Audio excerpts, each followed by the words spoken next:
কোণার্ক সূর্য মন্দির, যার গর্ভে লুকিয়ে আছে গা শিউরে ওঠার মতন রহস্যের মায়াজাল। পুরী থেকে মাত্র ৩৫ কিলোমিটার দূরে এবং ভুবনেশ্বর থেকে মাত্র ৬৫ কিলোমিটার দূরে অবস্থিত এই মন্দিরটি আজও সবার কাছে একটা বিস্ময়।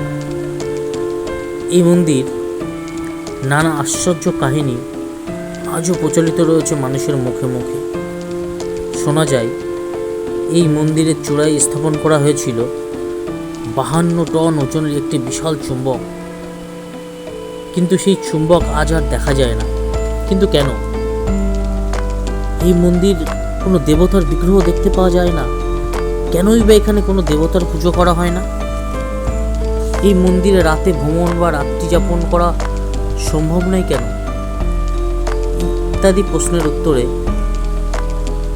বেরিয়ে এসেছে স্বয়ং সূর্যদেব, ভগবান শ্রীকৃষ্ণের পুত্র শ্রী শাম্ব এবং প্রথম রাজা শ্রী নরসিংহদেব এবং ধর্মদাস নামক একজন বালকের নাম। তাহলে চলুন বন্ধুরা, আমরা জেনে নিই এই মন্দিরের ইতিহাস, ঐতিহ্য ও রহস্য।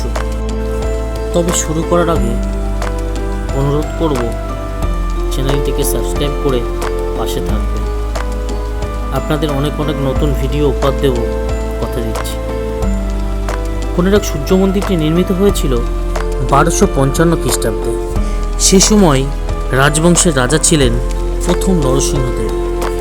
তিনি তার বাংলা জয়ের স্মারকরূপে চন্দ্রভাগা নদীর তীরে ও প্রাচীন মিত্রবনে এই সূর্য মন্দিরটি প্রতিষ্ঠা করেন।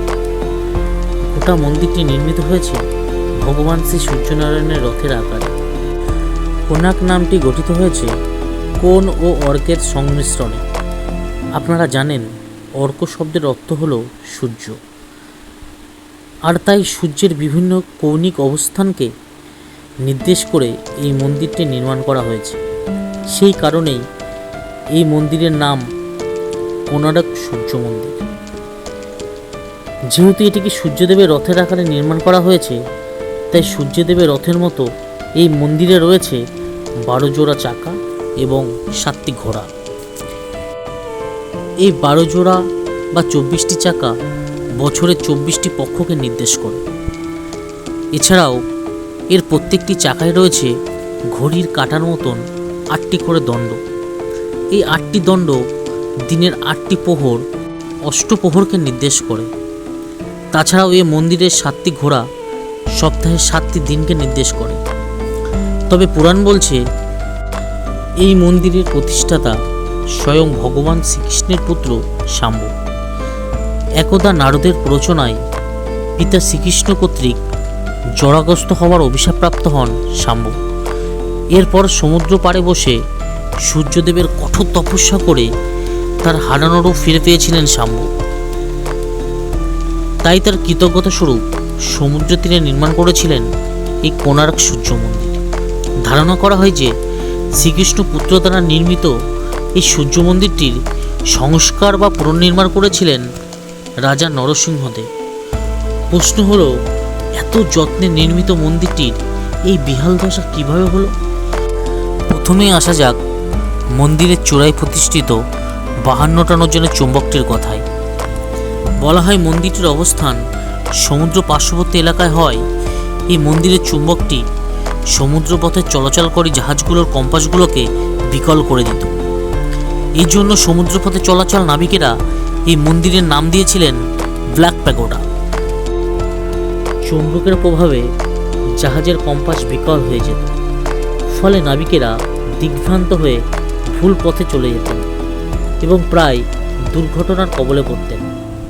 ফলে পর্তুগিজ জলদস্যুরা এই চুম্বকটিকে নষ্ট করে দেন। তবে অন্য একটি মতে ইংরেজদের শাসনামলে ব্রিটিশ সরকার এই চুম্বকটিকে ইংল্যান্ডে নিয়ে চলে যায়। তাছাড়া এই মন্দিরটি ধ্বংস হওয়ার পেছনে আরও একটি কারণ হচ্ছে দেশি ও বিদেশি শত্রুর দ্বারা আক্রান্ত হয়েছে বহুবার, তার ফলে ক্ষতিগ্রস্ত হয় মন্দিরের অনেক অংশ। তাই ১৬২৬ সালে রাজা দ্বিতীয় নরসিংহদেব এই মন্দিরের সূর্যদেবের বিগ্রহটি পুরী মন্দিরে নিয়ে চলে যায়। এভাবেই 18 শতকের আগেই মন্দিরটি সকল অতীত গৌরব হারিয়ে ফেলে। মন্দিরের অনেক অংশ চাপা পড়ে যায় বালির নিচে। ঘন অরণ্যে ছেয়ে যায় মন্দিরের চারপাশ। ধীরে ধীরে বন্য জন্তুরা বাসা বাঁধতে শুরু করে এই মন্দিরে। তাছাড়া জলদস্যু ও ডাকাতদের আস্তানাতে পরিণত হয় এই মন্দিরটি। সেই সময় দিনের আলোতেও সাধারণ মানুষ ভয়ে মন্দিরের ত্রিসীমানায় যেতেন না। এরপর 300 বছর ধরে বালির স্তূপের নিচে অনাদর ও অবহেলায় পড়ে থাকা এই মন্দিরটিকে 1904 সালে উদ্ধার করেন বড়রাট লর্ড কার্জন। তবে ততদিনে কোণার্ক মন্দির চত্বরের মূল সূর্য মন্দিরটি অবলুপ্ত হয়।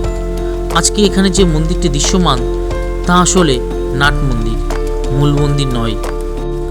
বন্ধুরা, এই মন্দির সম্পর্কে আমি যতটা জানি আপনাদের সামনে তুলে ধরলাম। যদি আপনারাও কিছু জানেন অবশ্যই কমেন্টে আমাকে জানাবেন। এই ভিডিওটি এই পর্যন্তই। দেখা হচ্ছে পরের ভিডিওতে। ভালো থাকবেন, সুস্থ থাকবেন।